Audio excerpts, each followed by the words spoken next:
I'm really enjoying spending all of my time focused on my freelance business.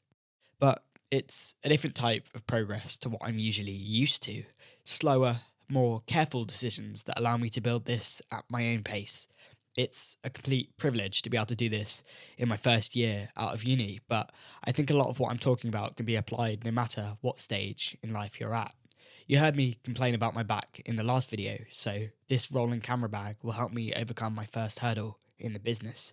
It's been a humble few weeks living in the front room as I continue the redecorating work with my dad.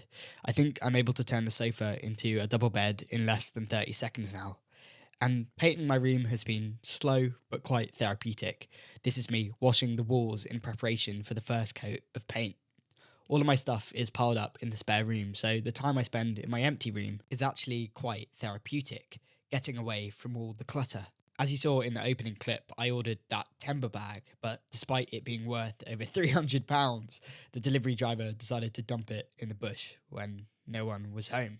I was going to cram this into my last video, but I just had so many videos from my phone in my vlog folder. This bag is expensive, like a seriously expensive product, but in my eyes it's worth it for, firstly, like the comfort of being able to pick up more work confidently and know that I'm going to have a good time travelling and I'm not going to have to carry the weight of my entire camera rig on my back. We've upped the production quality in this vlog, shooting on the camera for once. Oh, there's a box within a box. It's like a Russian doll, bro. This is such an underrated product though. Like, no one is talking about timber. I don't know why. It's quality. Let me show you why I got this bag though. It's gonna mean I can do this. Woo! I love that. I love it. It's a doctor style bag. Maybe I'll play around with this off camera. You can kind of do this one-handed, which is so cool. So the bag comes with this section here, which is for base plates. But there are also these foam inserts, which you can take out.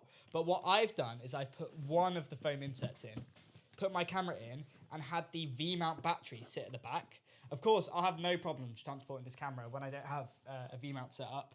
But for the majority of my shoots, especially shooting documentary work, I want to be running off the V-mount battery. And that just sits snugly into that gap that I left there. This is actually made for the lens, but I realise I have not the smallest lens, but it's quite fiddly trying to unclip the lens down here. So just strap the camera in over the top handle and it's not really going anywhere. Plus all the extra inserts that I have taken out, which can help to support the camera, will help keep the camera in place. And then around the camera, I can chuck in a load of extra stuff. I think I'm going to have a play around off camera and figure out the perfect configuration with all my kit, but I'll quickly show you what it's like to transport this bag around. With one hand, I can actually grab the handle, it can sit there, or that's its full length. It's got wheels and a handle. I mean, it seems so boring to get excited about this kind of thing, but this is going to make a huge difference to the way I travel. You know, the night before the shoot, you got to hit them with the cheese sandwich with freshly picked tomatoes. I've been buying so much gear that a meal deal will bankrupt me at this point, so I feel like a small Victorian schoolchild with a brown paper bag. Anyway, we're off to London tomorrow for a music video shoot. You can see the new bag in action there. I've actually strapped my Peak Design backpack to the handle, which was definitely a mistake, but I'll tell you more about that in a minute. The train went direct from Cambridge to East Croydon, which was so easy, and we had beautiful sunny weather for the shoot as well. I mean, that wasn't great while I was travelling, but perfect for the rest of the day. After the last vlog, I really wanted to find a way to make travelling without a backpack possible, but I needed the storage space for a couple of extra items. This made the rolling bag so heavy, and my shoulder was killing by the time that I got to the location. This is the room we were shooting in. In filming terms, far from ideal, but I told the artist not to book a studio and to save her money, so this is what we had to work with. I've been really liking the format of these vlogs. It feels like an ADHD dump where I can introduce a topic in the first 2 minutes and not mention it again for the next 10. I wanted to talk about how I found growing a freelance business and exactly how I've been pacing myself. For the first time in my life, I feel like I have the freedom to chip away at a load of different things while making pretty decent progress. This includes setting up systems for my business, buying equipment, doing outreach, redoing my social media strategy behind the scenes, and then life stuff. redecorating, learning to drive, taking up running again. My personal goal is to have everything in place by the end of December to go full force into business at the start of next year.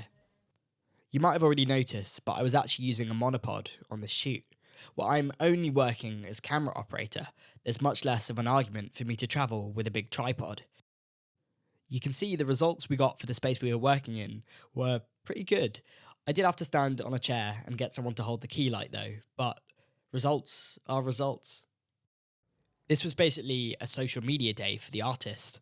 I got paid my full half-day rate and we shot 5 or 6 different scenes to promote the release of her song. You can see the setups we were doing were insane. My pre-production hours were not covered, so this is all down to the artist, and she was really creative. In this scene, I taped my black fabric to the back wall and backlit this sheer material, which we then propped up on the highest shelf of the room. Again, turned out pretty good. Then we shot exteriors. This was some handheld stuff in the park, but to get back to the topic of this video, I'm already feeling how lonely freelancing can be. I'm working with the loveliest people, but you just can't replace that feeling of operating as a team. I have 2 or 3 shoots in October where I'll get to work with a couple other crew members, which is so great because I've been improving so much on my own that it's really nice to catch up with other creative people and see what they might be doing differently. And then on to more monopod shooting.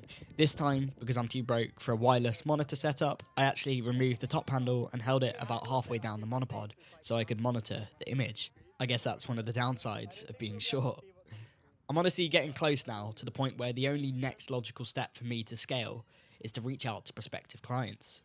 Soon, I will have bought all of the kit that I can physically carry. My website, email and social strategy will be in place, and I'll have a small but strong portfolio of work to market myself from. These things feel like a bit of a distraction from the one thing that my business fundamentally relies on, which is the people skills and networking. This YouTube channel is a really nice passive way of doing that for the time being. And let me tell you, by the end of that day, I was getting pretty annoyed for bringing so much gear and really weighing up whether half-day shoots in London were worth my time and energy. But this project had some edit hours billed, so it kind of sweetened the deal for me. The number one takeaway was to go back to the drawing board and think about how to further optimise my travelling equipment package. While I have a gap in my timeline, I wanted to say that I really wanted to get this video out last week, but I was pretty sick and didn't want to do a voiceover sounding like I was dying. But we're back, and hopefully I'll have another vlog out a couple weeks into October. I was just recording some short form content in here, and this parcel arrived, which I definitely wasn't expecting today. I'm going to open it now. I feel like I've been talking about bags for months, but as you know, just invested in the Cinelux rolling bag. This is one of the great things about them being such a niche brand. I saw a listing on eBay. I wasn't going to invest in 2 of these Cinelux bags, but I couldn't really say no to this deal. Comparing the 2 of these bags with nothing in, this actually already feels lighter, but as you can see, this is the backpack version of the same line of bags, and the same design. You can see the doctor's bag opening is a little bit smaller on this version of the bag, but it comes with the same pouch, wraps, organisation devices. Yeah, it's basically the same bag. Obviously, the materials are a little less premium. And one of the main reasons I got the version 2 of the rolling bag and bought it new is because I can replace the wheels. But this doesn't have wheels, so.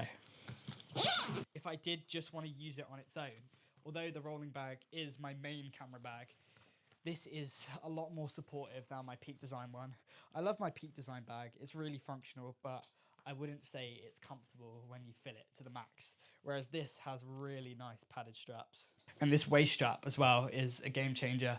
I'm going to be able to confidently take everything that's in the rolling bag and put it in this bag because it's pretty much the same bag. So if I decide that I'm traveling with more lightweight kit or I don't want to bring a rolling bag. These clips were actually recorded before I completely did my shoulder in, putting that backpack on the handle of the rolling bag. But my original plan was to stack up both of the Cinelux bags so I could roll them and save my back. I've since decided that that is a terrible idea and I'd just be kind of transferring the problem to a different part of my body. This doesn't mean I can't balance tripods or light stands on top of the rolling bag though. It'll be really nice to have 2 pretty much identical bags but with 2 different purposes, so I'll know what to look for in each bag. At the time of this voiceover, I've actually filled both bags with the perfect travel kit, but I'll talk about that in detail in a video towards the end of the year. Now, one of the first things that a lot of video shooters do when they buy a new camera is take off the neck strap. I was the same, but I was thinking, what is one of the main advantages of having such a lightweight camera rig? Well, I can hang it on my body. As someone who shoots a lot of handheld, that extra contact point is a huge win and outweighs all of the downsides. I was playing about with the different configurations. There's hanging it over my shoulder, which is my favourite, and then using it in a more traditional manner around your neck. This definitely feels less supportive, but it's good for when you need to extend the camera out further or get a low angle shot. And then there's hanging it on the outside of your body, which is good if you're walking around and need to be ready to switch to a tripod. On the same kind of topic, I was thinking about this more and decided to actually weigh my rig, as I hadn't officially done so since switching to V-mount and changing lens. And you can actually see that it's under 3 kilograms, and that's with all of my accessories and heavy battery on the back. I had some money to spend from the production company I set up earlier this summer with a couple of friends, so decided that a tripod that could actually fit in my new rolling bag would make life so much easier. The load capacity on this tripod head is exactly 3 kilograms, so we have about 200 grams to play with using this iFootage travel tripod, which is tiny. I'll talk about gear acquisition syndrome another time, but these upgrades I'm making are the kind that sting a little bit at first, but I'm sure when I'm booking a much larger number of jobs in the new year, I'll be glad to have put the thought in now. So this tripod is 49 centimeters when folded, which is nothing. One of the main things that people were talking about in reviews online was that the maximum height is only 140 centimeters, but that's actually the perfect height for me when I'm stood up. I mentioned earlier the disadvantages of being short. Well, this is a huge plus. When I extend all of the legs fully, I know my camera is in the perfect position for me to start shooting. And this was my test trying to fit the tripod into the rolling bag. You can see it's just longer than the length of the bag and does actually fit in, but doesn't lie perfectly flat. So I opted to take the tripod head off, making the legs the perfect length for the bag. It doesn't take long at all to reattach the tripod head. You can see with this rig on the tripod, it's both top and back heavy, so I need to find a better way to actually position it on the tripod plate. But with a heavier battery on the back and a long lens on the front, it'll be hard to get any smooth tilting movements. It was a lovely sunny day though, and I wanted to procrastinate some boring work admin, so I took the tripod for a spin in the back garden. You can see it has a leveling bubble with a spirit level, but I actually prefer to use the one in camera most of the time. And I've actually repurposed my old GoPro chest strap to get these POV style shots, which is going to be great to record me setting up for various shoots. There's not really much more to add about this tripod. It's compact, lightweight, and the head is reasonably smooth when it comes to pan movements. You'll see in a minute tilt movements are near impossible, but I am at the upper end of the weight limit. I think for interview setups, I'll probably just use my BH8 head, which just has a leveling adjustment, and then keep this head in reserve for when I'm not running a V-mount or need to prioritise those pan and tilt movements, in which case my camera rig needs to be lighter anyway. For example, when shooting sports or doing a fast-paced social media day.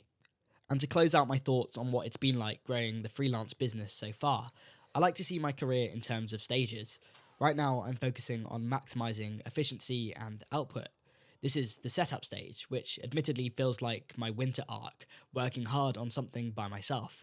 My main focus is how can I present myself as a reliable and trustworthy person, and how can I be at the top of people's lists to get work in my niche. For someone working at the same career level as me, it's probably really annoying following me online.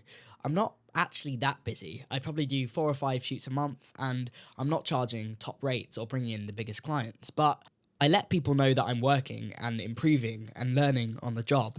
That's part of the reason this YouTube channel exists. But this first stage is one that feels a little bit like taking 2 steps backwards every job. I'm solving one problem at a time, trying to get to a point where I can confidently take on any job that I'd like.